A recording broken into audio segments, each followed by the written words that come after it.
নারী কমিশনের প্রস্তাব নিয়ে ইসলামী দলগুলোর জাতীয় সেমিনার, ইসলাম বিরোধী সুপারিশ বাতিল ও জড়িতদের শাস্তি দাবি।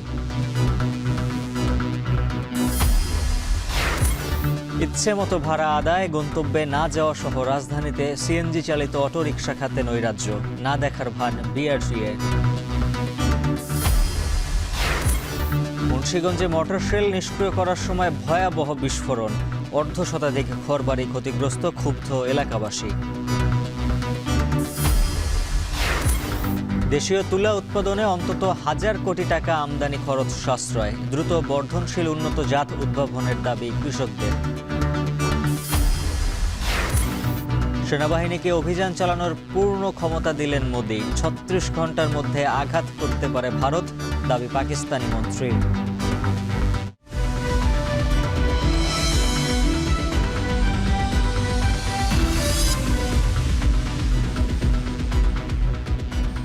স্বাগত। এখন বাণিজ্যে পুরো আয়োজনের সঙ্গে আছে উজ্জ্বল হাফিজ।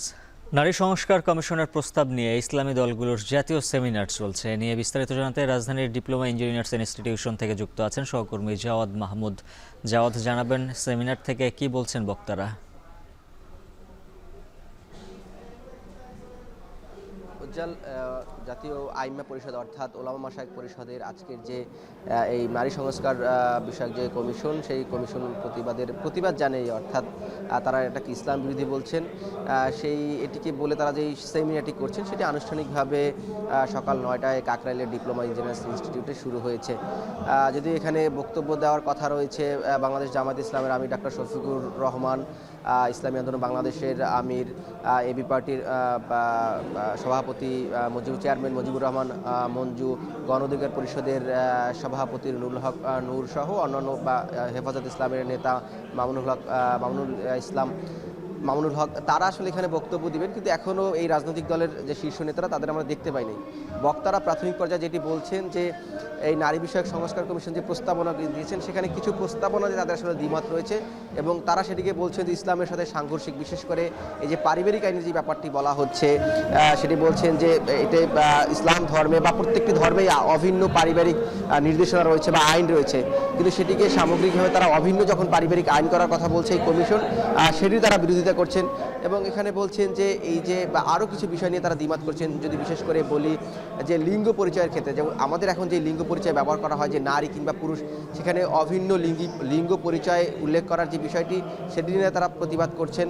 এটি বলছেন যে ইসলামের সাথে সরাসরি সাংঘর্ষিক। এবং তারা আরেকটি বিষয় বলছেন যে এই যে বিবাহ বহির্ভূত সম্পর্ক অর্থাৎ যারা যৌনকর্মী, তাদেরকে স্বীকৃতি দেওয়ার জন্য শ্রম আইন সংশোধনের যে ব্যাপার, সেটিও তারা এই যে নারী বিষয়ক সংস্কার কমিশন তারা করেছেন, সেটিও তারা বলছেন যে এটি আসলে শুধু ইসলাম ধর্ম নয়, প্রত্যেকটি ধর্মের সাথে সরাসরি সাংঘর্ষিক।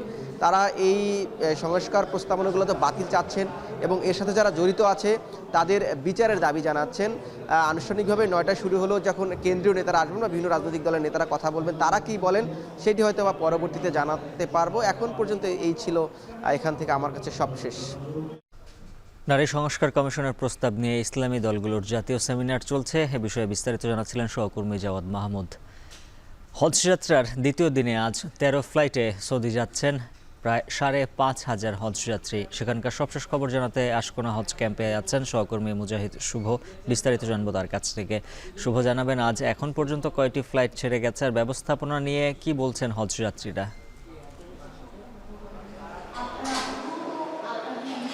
উজ্জ্বল হাফিজ, আমরা প্রত্যেক বছর হজ ব্যবস্থাপনা নিয়ে হজযাত্রীদের মধ্যে যে এক ধরনের ভোগান্তি দেখি বা গণমাধ্যম কর্মী দেখলেই যে তারা একেবারে কথা বলার জন্য উন্মুখ হয়ে থাকেন, সেই চিত্রটি আসলে এবার তেমন দেখা যাচ্ছে না। কারণ আপনি জানেন যে গতকালকে যে 4100 মতো হজযাত্রী যারা প্রথম দিনে রওনা দিয়েছিলেন, তাদের মধ্যে কেবল 6 জন ভিসা জটিলতার কারণে যেতে পারেনি। আজকে দ্বিতীয় দিনের চিত্র হচ্ছে যে আজকে মোট 13টি ফ্লাইট আসলে ছেড়ে যাবে। এর মধ্যে আমরা রাত 2টা 10 থেকে যাত্রা শুরু হয়েছে এবং মধ্যরাত 2টা 10 থেকে এবং আজকে রাত 10টা 10 পর্যন্ত এরকম পর্যায়ক্রমে ফ্লাইটগুলো চলতে থাকবে।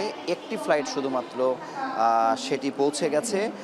আর এই 13টি ফ্লাইটের মধ্যে আমাদের অ্যাপসে দেখাচ্ছে যে 10টি ফ্লাইট প্রসেসিংয়ে আছে, একটি তো ছেড়ে গেছে, একটি আকাশে আছে, 2টি বোর্ডিং করছে এবং বাকিগুলো প্রসেসিংয়ে আছে। তবে এখন পর্যন্ত যত যাত্রী বুকিং করেছেন আজকে যারা যাবেন এদের মধ্যে ওয়েবসাইটে দেখাচ্ছে মাত্র 2% যাত্রী যারা আছেন তারা বুকিং করেন না, অর্থাৎ তারা আসলে যাবেন কি যাবেন না বা কোনো ধরনের জটিলতায় পড়েছেন কিনা সেই তথ্য আমাদের কাছে এখনও জানা নেই। মূলত বিমান বাংলাদেশ এয়ারলাইন্সের বোর্ডিং এবং ইমিগ্রেশনের সামনে আমরা আছি। এখানে দেখছি যে প্রচুর ইমিগ্রেশনের জন্য এক ধরনের ভিড় যাত্রীদের মধ্যে আছে। তো সব মিলে বলা যায় যে এখন পর্যন্ত আমাদের কাছে যেটি তথ্য আছে যে আজকে 5,000-5,500-এর কিছু বেশি যাত্রী আজকে যাবেন এই 13টা ফ্লাইটের মধ্যে। এখন পর্যন্ত সুশৃঙ্খলভাবে যাচ্ছে, একটি ফ্লাইট কেবল এখন পর্যন্ত পৌঁছেছে। বাকি খবরগুলো আমরা পর্যায়ক্রমে আপনাদের কাছে জানাবো এবং ভোগান্তির কোনো খবর থাকলেও সেটিও আপনারা জানবেন। তো এই ছিল এখানকার সবশেষ খবর। উজ্জ্বল হাফিজ। হজ যাত্রার দ্বিতীয় দিনের খবর জানাচ্ছিলেন সহকর্মী মুজাহিদ শুভ। রাজধানীতে নিবন্ধিত সিএনজি চালিত অটোরিকশার সংখ্যা 21,000। এর মধ্যে 75%রই মিটারে চলছে না, আর 92% চালক যাত্রীদের পছন্দের গন্তব্যে যেতে রাজি হন না। চালকদের রয়েছে ভিন্ন ভিন্ন অজুহাত। এ ব্যাপারে বিআরটিএ কর্তৃপক্ষের মন্তব্য পাওয়া যায়নি। মালিক চালকদের এই দৌরাত্ম্যের চিত্র তুলে ধরেছেন জাভেদ আবদুল্লাহ।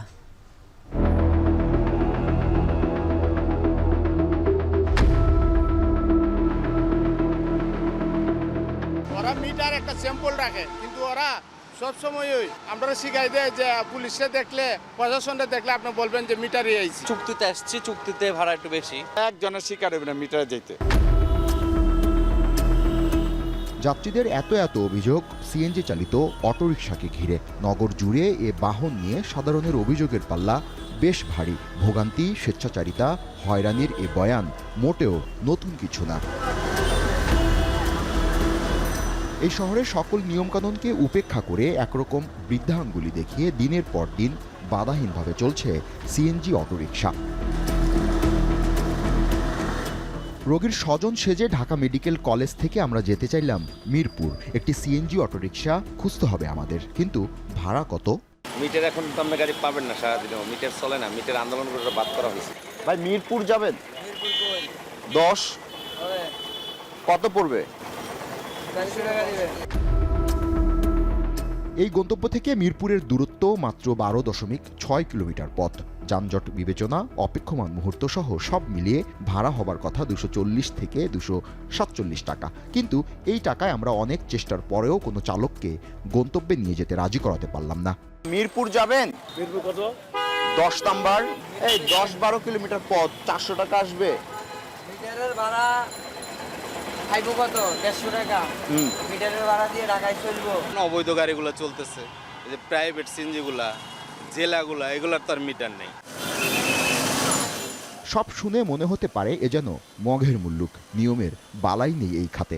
এটা মালিকেরা সিন্ডিকেট করে ড্রাইভারতে 900 টাকা জায়গায় 1200-1400 টাকা জমা নেয়। যে এই চাক্কা ছিল 570 টাকা, এই চাক্কা 3000 টাকা। তারপর আবার মার্কেটে পাওয়া যায় না, তাইলে মালিক কেন নিবে না? বিআরটিএর ওয়েবসাইট ঘেটে দেখা যায় 2025-এর মার্চ মাস পর্যন্ত বৈধ নিবন্ধিত এ যানের সংখ্যা 20,921টি। তারপরেও নানা ফন্দি ফিকিরে আটকে থাকে যাত্রী সেবা। 2006-07 সালে এ বিষয়ে যাত্রী কল্যাণ সমিতির মহাসচিব জানান, সিএনজি অটোরিকশার বিশৃঙ্খলা রুখতে অভিযান চলমান রাখা উচিত। মিটারে না গেলে এবং যাত্রীদের পছন্দের গন্তব্যে না গেলে 50,000 টাকা জরিমানা।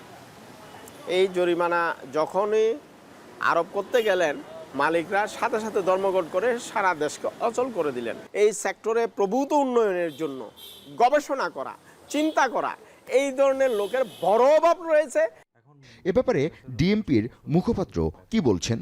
যে আইন রয়েছে সেটার বিপরীতে বিভিন্ন রকম মামলাগুলো হচ্ছে। এখানে বেশ কিছু সিএনজি তাদের বিরুদ্ধে কিন্তু অনেকগুলো মামলা দায়ের করা হয়। তো আমাদের কার্যক্রম প্রতিনিয়ত কিন্তু চলছে। আর এ বিষয়ে পদক্ষেপ কি তা জানতে বিআরটিএর চেয়ারম্যানের দপ্তরে 2 কার্যদিবস যোগাযোগ করে কোনো মন্তব্য পাওয়া যায়নি।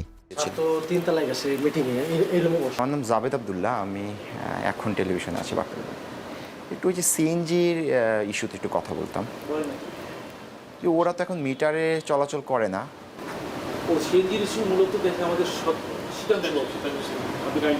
চেয়ারম্যান হিসেবে আপনি অনেকের ধারণা চালকরা ইচ্ছে করে মিটার বন্ধ করে রাখেন। দেশে 2002 সালে পরিবেশ দূষণের কথা বলে টু স্ট্রোক বেবি ট্যাক্সিকে তুলে দিয়ে সিএনজি চালু করে তৎকালীন সরকার। যাত্রীদের কিছুটা স্বস্তি দিতে নগরীর এই পথে নামানো হয়েছিল সিএনজি চালিত অটোরিকশা। এখন আর এই বাহনটিতে চলাচলের কোনো শর্তই মানা হচ্ছে না, যে কারণে আক্ষেপ নিয়ে অনেক যাত্রী বলছেন ছোট ছোট এই অনিয়মগুলো কবে বন্ধ হবে, কে ভাঙবে এই বিশৃঙ্খলার দেয়াল। জাভেদ আব্দুল্লাহ, এখন, ঢাকা। বকেয়ার কারণে ঢাকা রপ্তানি প্রক্রিয়াকরণ অঞ্চলে বিদ্যুৎ সরবরাহ বন্ধ থাকলেও বর্তমানে পল্লী বিদ্যুতে চলছে উৎপাদন কার্যক্রম। নিয়ে বিস্তারিত জানাতে ইপিজেড থেকে যুক্ত আছেন সহকর্মী হুমায়ুন কবির। হুমায়ুন, জানাবেন বিদ্যুৎ সংকট মোকাবেলায় সংশ্লিষ্ট কর্তৃপক্ষ কী ব্যবস্থা নিচ্ছে?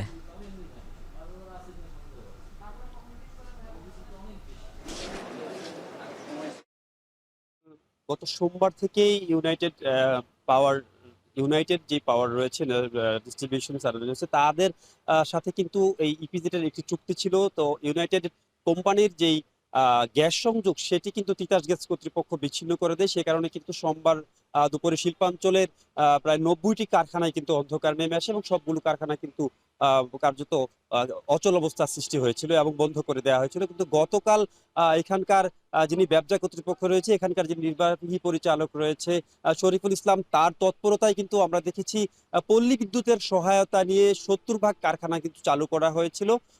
70 ভাগ কারখানা চালু করা হয়েছিল এবং বাকি কারখানাগুলো কিন্তু কার্যক্রম সচল করতে পারেনি, কারণ বিদ্যুতের যে একটি ঘাটতি চাহিদা সেটি কিন্তু পল্লী বিদ্যুৎ পুরোপুরি পূরণ করতে পারেনি। সে কারণে কিছু কিছু কারখানা কিন্তু আমরা দেখেছি ডিজেল দিয়ে ক্যাপটিভ বিদ্যুৎ ব্যবহার করে কিন্তু চলছিল এবং সেক্ষেত্রে অনেক ব্যয় হয়ে যায়। আমরা একটি কেডিসিএল একটি ফ্যাক্টরি রয়েছে, আমরা তাদের সাথে কথা বলেছেন। তারা জানিয়েছেন প্রতিদিন তাদের একটি ফ্যাক্টরিতে প্রায় এডিশনাল চার্জ 35 লক্ষ টাকার মতো হচ্ছে। এইভাবে আসলে চলতে থাকলে একটি শিল্প খাত ধ্বংসের দিকে যেতে খুব বেশি সময় লাগবে না বলে কিন্তু তারা এমন মন্তব্যই করেছিলেন। তবে আজকে কিন্তু আমরা দেখেছি যে ব্যবসার যে তৎপরতা এবং এখানকার যিনি নির্বাহী পরিচালক মোহাম্মদ শরীফুল ইসলাম, তার তৎপরতায় কিন্তু আজকে পল্লী বিদ্যুৎ থেকে প্রায় 100 ভাগ কারখানা যাতে চালু করা যায় সে পরিমাণে বিদ্যুৎ কিন্তু নেওয়া হয়েছে। যদিও এটি অস্থায়ী একটি ব্যবস্থা, এটি যে এই অস্থায়ী ব্যবস্থার মাধ্যমে কিন্তু তারা পল্লী বিদ্যুৎ থেকে বিদ্যুৎ নিয়েছে এবং আজকে কিন্তু 100 ভাগ কারখানা মোটামুটি চালু রয়েছে। এখানে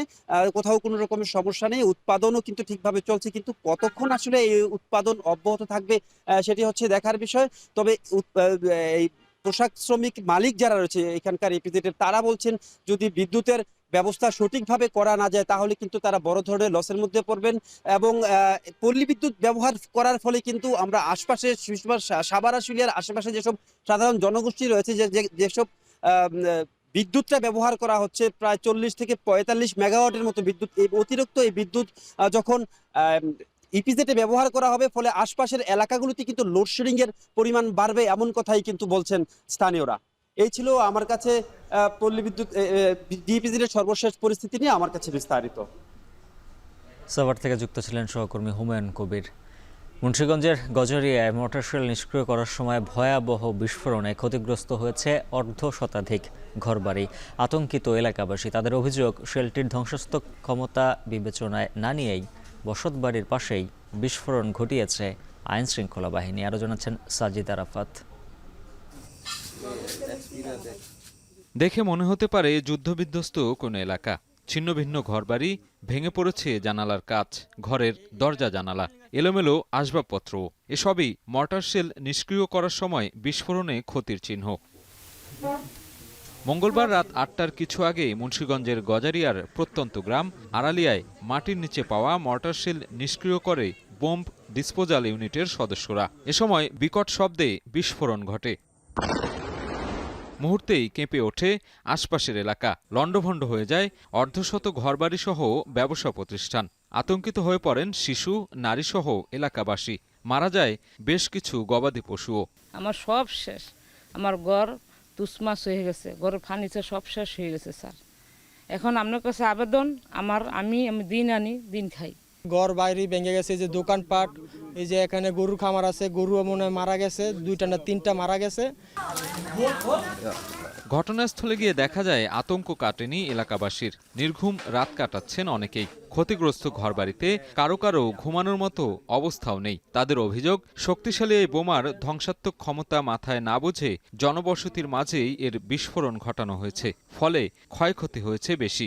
ঘরে ঢুকে দিকে ঘরের ভিতরে যা ছিল সব শেষ। উপরে চাল, এই বেড়া, টিন, সুকেস, আলমারি সব ক্ষয়ে গেছে একদম। যে রাত্রের যে রাত কাটাবো, একটু ঘুমাবো, সেই জায়গার পর্যন্ত নেই। গ্রামের মাঝখানে তারা জেনে শুনে, জানে ক্ষতি হবে, তারা জেনে শুনে গ্রামের মাঝখানে এটা বোমটাকে ডিসপোজ করলো। তো এই ক্ষয়ক্ষতির দায় কে নেবে? ইউনো প্রশাসন বলছে যে এটা করবে, কিন্তু ওই রকম কোনো বাণী দিয়ে যায় নাই যে আমরা ওই ভরসায় থাকবো। মটারশেল বিস্ফোরণের ভয়াবহ অভিজ্ঞতার শিকার হলো মুন্সিগঞ্জের গজারিয়ার আড়ালিয়া গ্রামের শতাধিক পরিবার। মটারশেল বিস্ফোরণের সময় এখানকার টিনের চাল উড়ে যাওয়া, সিলিং ফ্যান খুলে যাওয়া কিংবা জানালার গ্রিল পর্যন্ত উড়ে যাওয়ার ভয়াবহ অভিজ্ঞতা হয়েছে এখানকার মানুষের। তবে এমন আকস্মিক ক্ষতির কোনো ধরনের অতীত অভিজ্ঞতা তাদের ছিল না। এখন তারা ক্ষতিপূরণ দাবি করছেন। স্থানীয়রা জানান, গত সোমবার এ এলাকায় জমির মাটি কাটার সময় পাওয়া যায় একটি অবিস্ফোরিত মর্টার-শেল। পরে আইনশৃঙ্খলা বাহিনীকে খবর দিলে সেটি নিষ্ক্রিয় করার উদ্যোগ নেওয়া হয়। বিস্ফোরিত মর্টার-শেলটি মুক্তিযুদ্ধের সময়কার নাকি তারও আগের সে বিষয়ে কোনো সুনির্দিষ্ট তথ্য মেলেনি। সাজিদ আরাফাত, এখন মুন্সিগঞ্জ। দেশে গেল মৌসুমে 2 লাখ বেল তুলা উৎপাদন হয়েছে। তুলা থেকে তৈরি সুতা ছাড়াও ভোজ্য তেল, মাছ ও গবাদি পশুর খাবার খোল হিসেবে $12 কোটি আমদানির মূল্য সাশ্রয় হয়েছে। এদিকে দাম ভালো পাওয়ায় অনেক তামাক চাষিও ঝুঁকছেন তুলা চাষে। যদিও তুলার ফলন পেতে সময় লাগছে 7 মাসের বেশি, তাই উন্নত জাত উদ্ভাবনের দাবি কৃষকদের। চুয়াডাঙ্গা, কুষ্টিয়া ও মেহেরপুর জেলা ঘুরে রাজীব শেখের ক্যামেরায় আরও জানাচ্ছেন দেলোয়ার দোলন।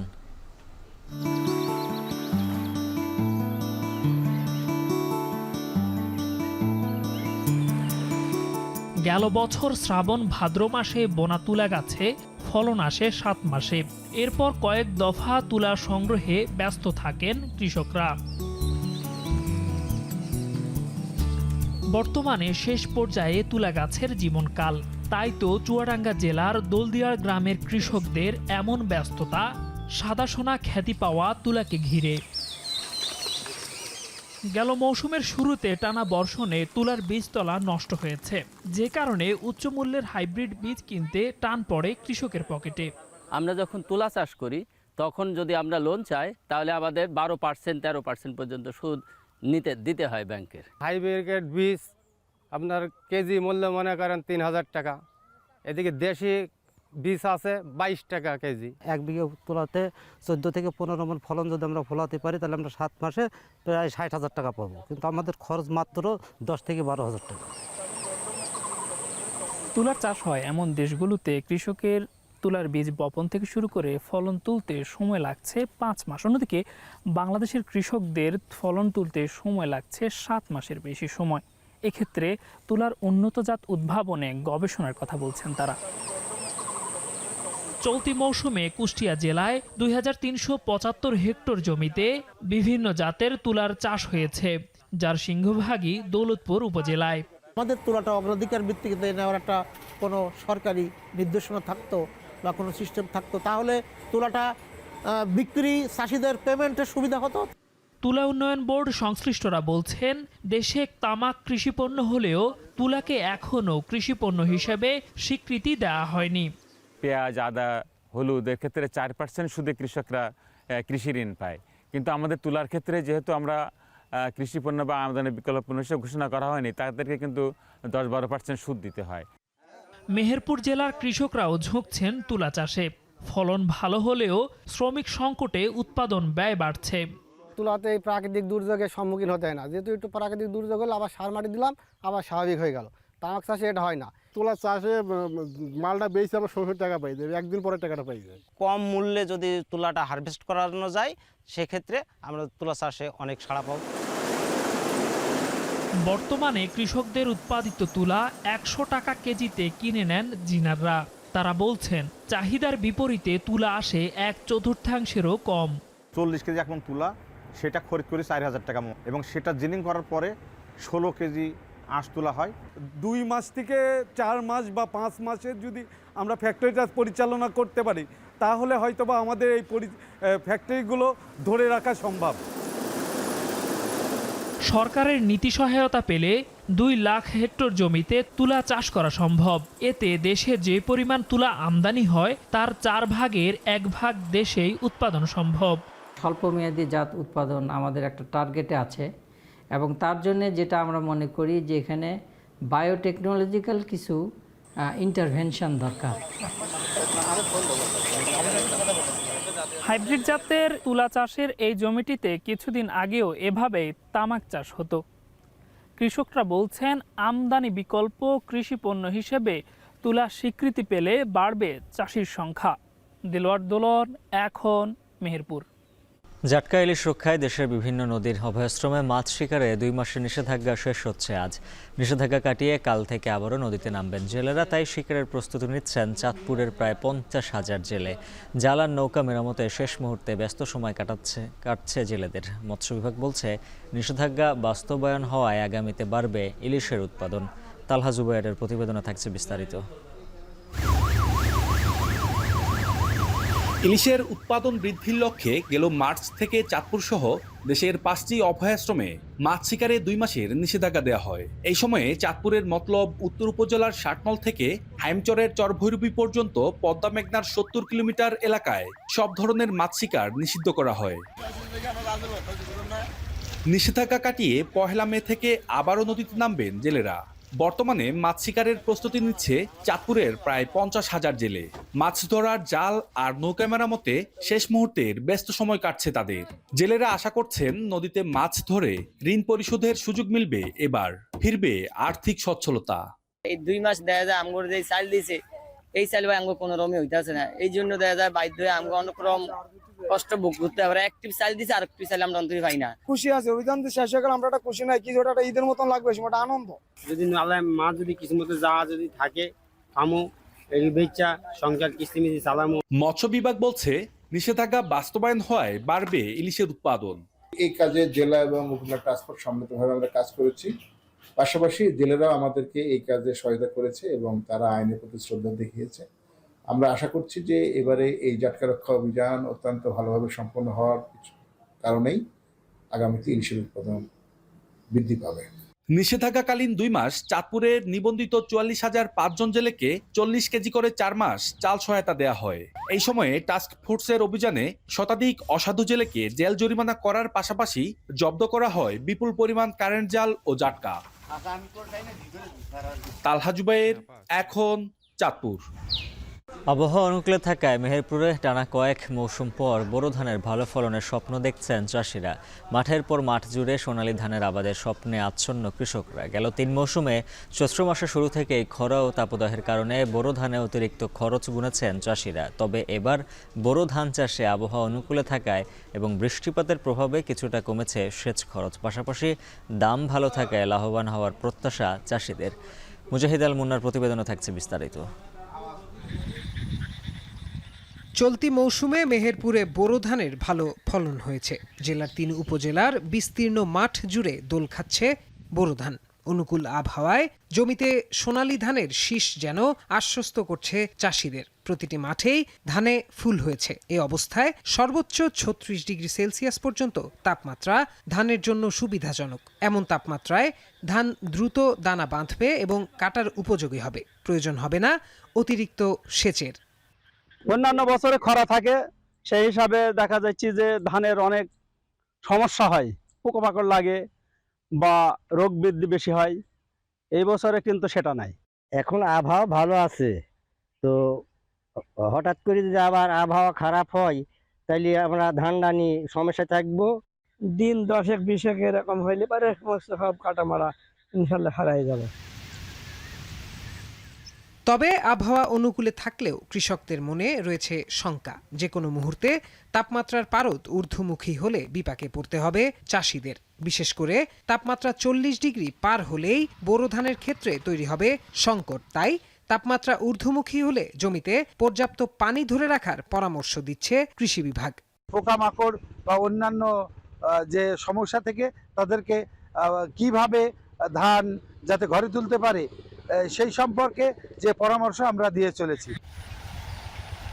মেহেরপুর জেলা কৃষি সম্প্রসারণ অধিদপ্তরের হিসাব মতে চলতি মৌসুমে মেহেরপুর জেলার ৩ উপজেলায় ১৯,৪২৭ হেক্টর জমিতে বোরো ধানের আবাদ হয়েছে। উৎপাদনের লক্ষ্যমাত্রা ধরা হয়েছে ৮৪,৭৬১ মেট্রিক টন। 18 নিচে আসলো ধানের চিটে হতে পারে বা 36 হয়। আমাদের এই মুহূর্তে তাপমাত্রা এর মধ্যেই বিরাজ করতেছে। আমাদের আর 1 মাস পরে আমাদের ধান কাটা পড়বে। আমরা বলবো যদি তাপমাত্রা বৃদ্ধি পায় সেক্ষেত্রে মাঠে পানি ধরে রাখতে হবে, তাহলে আমাদের কোনো সমস্যা হবে না। প্রতি বিঘায় 15 থেকে 16,000 টাকা খরচের বিপরীতে 22 থেকে 25 মণ ধান উৎপাদনের আশা চাষিদের। এখন মেহেরপুর। অসময়ে নদী ভাঙনের কবলে সিরাজগঞ্জের যমুনা নদীর তীরবর্তী বাসিন্দারা গত কয়েক দিনে আকস্মিক ভাঙনে বিলীন হয়েছে ভাটপিয়ারি সহ আশেপাশের গ্রামের ফসলি জমি, রাস্তাঘাট আর গাছপালা। দুশ্চিন্তায় নদী পাড়ের মানুষ। তবে পানি উন্নয়ন বোর্ডের দাবি ভাঙন রোধে নেওয়া হয়েছে জরুরি পদক্ষেপ। ইমরান শেখের ক্যামেরায় রিফাত রহমানের প্রতিবেদন। বর্ষা মৌসুমের আগে ভয়াল রূপ নিয়েছে যমুনা নদী। সিরাজগঞ্জের সদর উপজেলার ভাটপিয়ার সহ আশেপাশের গ্রামে শুরু হয়েছে হঠাৎ নদী ভাঙন। পূর্ব পাড়ে নতুন চর জেগে ওঠায় নদীতে সৃষ্টি হয়েছে ক্যানেল। সেই স্রোত আছড়ে পড়েছে পশ্চিম পাড়ে। ফলে নদীগর্ভে হারিয়েছে নদী তীরের প্রায় 3 কিলোমিটার এলাকা। মাত্র 1 সপ্তাহের ভাঙনে হারিয়ে গেছে চাষের জমিন, রাস্তা ও জীবনের নির্ভরতা। নদী এখন পৌঁছে গেছে পশ্চিম তীর সংরক্ষণ বাঁধের কাছাকাছি। ফলে ভাঙনের আতঙ্কে দিশেহারা নদী পাড়ের মানুষ। হুমকির মুখে শিক্ষা প্রতিষ্ঠান, ঘরবাড়ি, এমনকি বিস্তীর্ণ জনপদ। এখন এই নদী বিলীনে আমাদের জোর জমি সব শেষ। এখন এসে যে জায়গায় বাড়ি করছি 4-5 ভাঙ্গা দিয়ে এসে বাড়ি করলাম। এখন তো দেখতেছি এ বাড়ি আবার থাকবো না। মেলার সয় সম্পত্তি ঘর বাড়ি নদীর মধ্যে চলে গেছে, বহু টাঙ্গরে আঙ্গুর নিজেই ক্ষতি হয়ে গেছে। অসহায় মানুষ যদি ঘর বাড়ি ভেঙে যায় তাহলে মানুষ এরা কোথায় যা দাঁড়াবে? বর্ষার পানি বাড়লে ঝুঁকির মুখে পড়বে বন্যা নিয়ন্ত্রণ বাঁধ। তাদের দাবি দ্রুত নিতে হবে কার্যকর স্থায়ী বাঁধ নির্মাণের উদ্যোগ। এই ভাঙ্গার প্রবণতা যদি রোধ করা না যায়, যদি স্থায়ী কোনো কাজ না হয়, তাহলে ভাটপিয়ারি, পারপাসিল, শিমলা, পাঁচঠাকুরি, আপনার সোনগাছা, ব্রাহ্মণবাড়িয়া এই পুরা এলাকা আপনার নদীগর্ভে বিলীন হয়ে যাবে। খুব কষ্ট বাবা, বুঝছেন? আঙ্গুর খুব পায়ে দেখেন জমি গোনা নদীর মধ্যে আমরা কি দেয়া চলমু বাবা, আঙ্গুর চলারই কঠিন নাই। আঙ্গুর ভাতের পেললে এখন নাই কাইন দেওয়া কারণে অত বাংলি পারে ভাতের পেললাম আমু কানে কি দেয়া কিনবো বাবা। যে আবার যে ভাঙ্গন ধরছে যমুনা, এ আর রক্ষা নাই। এখন আবার কোনে যাবো? বাপসাচার কালান থেকে আমরা নদী মানে 3 4 বার ভাঙছি। এই যমুনা খালি ভাঙতে এইছে। এদিকে নদী ভাঙনে আতঙ্কিত না হওয়ার কথা জানিয়ে পানি উন্নয়ন বোর্ড বলছে, পরিস্থিতি মোকাবেলায় নেওয়া হয়েছে জরুরি পদক্ষেপ। এখন প্রোটেকশন ওয়ার্কের একবারে কাছে নদী চলে আসছে। আমরা ওই জায়গাতে লাঞ্চিং অ্যাপ্রনগুলো এখন লাঞ্চ করতেছি, ওই জায়গাগুলোতে ভাঙতেছি। আমরা ওই জায়গাতে পর্যবেক্ষণে রাখছি। প্রতি 7 দিন পর পর আমরা সার্ভে করতেছি এবং দেখতেছি যে এটা আসলে নদীর পরিস্থিতি আমরা করতেছি। ইন দ্য মিন টাইম আমরা অন্য রাজস্ব বাজেটের আওতায় থেকে আমরা ওখানে জিও টিউব ডাম্পিং করছি, আপনারা জানেন। আরও আমরা ওখানে 2 কোটি টাকা ওই রিপেয়ার করার জন্য, মানে লাঞ্চিং অ্যাপ্রন শক্তিশালী করার জন্য আমরা একটা চাহিদা বোর্ডে প্রেরণ করছি। সময় থাকতে ব্যবস্থা না নিলে আসন্ন বর্ষায় ভয়াবহ বিপর্যয়ের আশঙ্কা স্থানীয়দের। সিরাজগঞ্জ এখন। গরমের শুরুতেই ঝালকাঠি পৌরসভার 3টি ওয়ার্ডে দেখা দিয়েছে তীব্র পানি সংকট। দৈনন্দিন প্রয়োজন মেটাতে গিয়ে হিমশিম অবস্থা কয়েক হাজার পরিবারের। পৌরসভার অব্যবস্থাপনা ও অবহেলার কারণে এমন পরিস্থিতি তৈরি হয়েছে বলে জানান স্থানীয়রা। বিস্তারিত প্রতিবেদনে। ঝালকাঠির কাঠপট্টি, লঞ্চঘাট, কলাবাগান ও কৃষ্ণকাঠির বাসিন্দারা 2 বছর ধরে নিয়মিত পানি পাচ্ছেন না।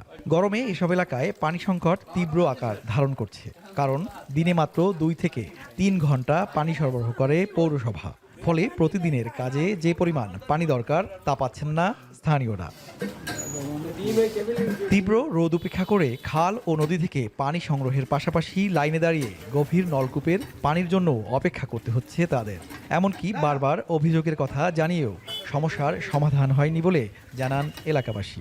পানি থাকে না, এই যে বাচ্চা কাচ্চারা নিয়ে রান্না বাড়া খুব কষ্ট। ছানা কাটা জল লাগে না, বাচ্চা গো কাপড় চোপড় কাঁচা লাগে না, কোনো পানিই নেই। ডিপ টিউবওয়েলের লেয়ার তো অনেক নিচে, পানি কিছু এই অল্প অল্প ওঠে। পানির সমস্যা জানলে সবকিছু জানলে কোনো কর্ণপাত নাই। দীর্ঘদিনের পানির সমস্যার কথা স্বীকার করে পৌরসভার সহকারী প্রকৌশলী জানান, পানি সমস্যার সমাধানে ইতোমধ্যে কয়েকটি প্রকল্প অনুমোদনের অপেক্ষায় রয়েছে, যা বাস্তবায়িত হলে পানি সংকট অনেকাংশেই কমবে। এই ব্যাপারে প্রকল্প হাতে নিয়েছি। ইতিমধ্যে অক্টোবর মাসে 7 টাউন প্রকল্পের কাজ শুরু হওয়ার কথা ছিল, কিন্তু দেশের পরিবর্তিত পরিস্থিতির কারণে এই প্রকল্পটি এখনও শুরু হয় নাই। আমরা আশা করতেছি শীঘ্রই এটা শুরু হলে ঝালকাঠির পানির সংকট তীব্রতা থেকে আমরা রক্ষা পাবো। ঝালকাঠি পৌরসভায় বর্তমানে 8,500 পানির গ্রাহক রয়েছে। এর মধ্যে পানি সংকটে রয়েছে প্রায় 3,000 গ্রাহক। আল আমিন তালুকদার, এখন ঝালকাঠি।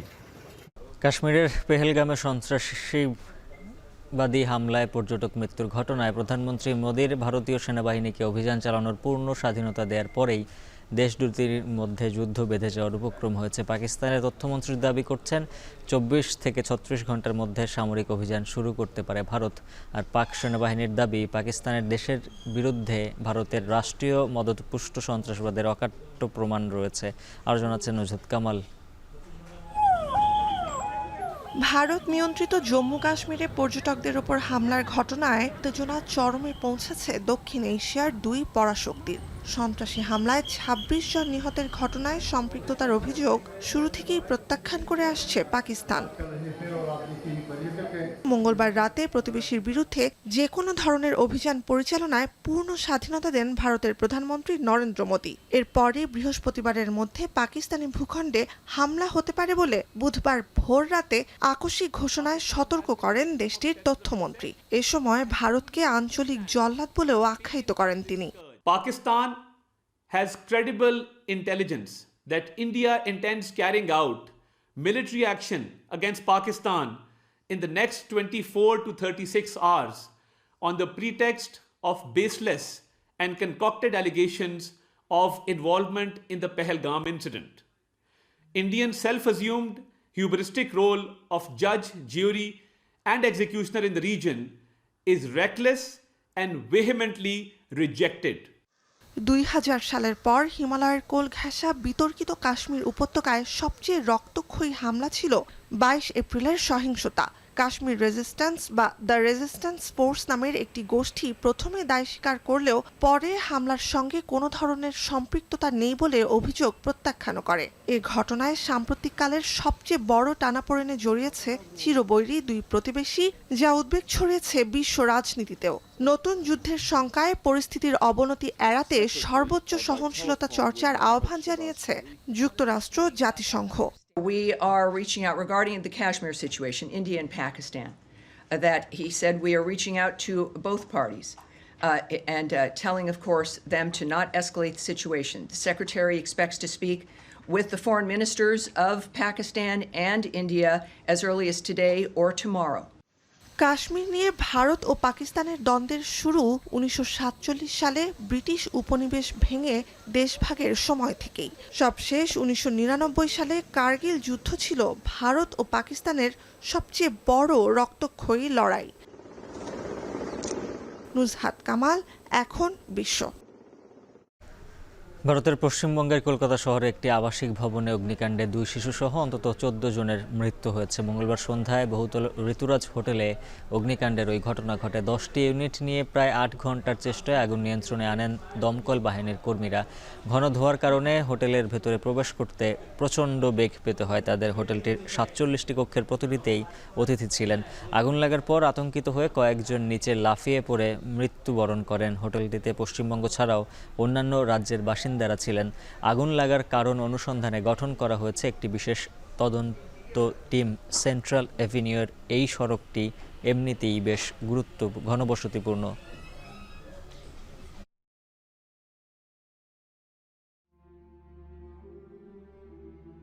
চট্টগ্রাম টেস্টের খবর জানাচ্ছিলেন সহকর্মী শোয়েব রহমান। এখন বাণিজ্য শেষ করার আগে শিরোনামগুলো জানিয়ে দিচ্ছে আরও একবার।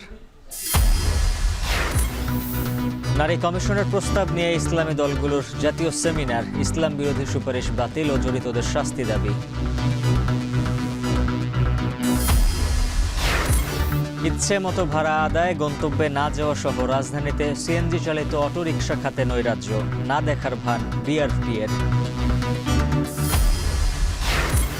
মুন্সিগঞ্জে মর্টার শেল নিষ্ক্রিয় করার সময় ভয়াবহ বিস্ফোরণ, অর্ধশতাধিক ঘরবাড়ি ক্ষতিগ্রস্ত, ক্ষুব্ধ এলাকাবাসী। দেশীয় তুলা উৎপাদনে অন্তত 1000 কোটি টাকা আমদানি খরচ সাশ্রয়, দ্রুত বর্ধনশীল উন্নত জাত উদ্ভাবনের দাবি কৃষকদের। সেনাবাহিনীকে অভিযান চালানোর পূর্ণ ক্ষমতা দিলেন মোদি, 36 ঘন্টার মধ্যে আঘাত করতে পারে ভারত, দাবি পাকিস্তানি মন্ত্রীর। আর এই ছিল এখন বাণিজ্যের আয়োজন। এখন টেলিভিশন ওয়েবসাইটে দেখতে ভিজিট করুন এখন.tv, ফেসবুকে দেখুন facebook.com/tv.এখন, আর ইউটিউবে দেখুন youtube.com/c/echontv।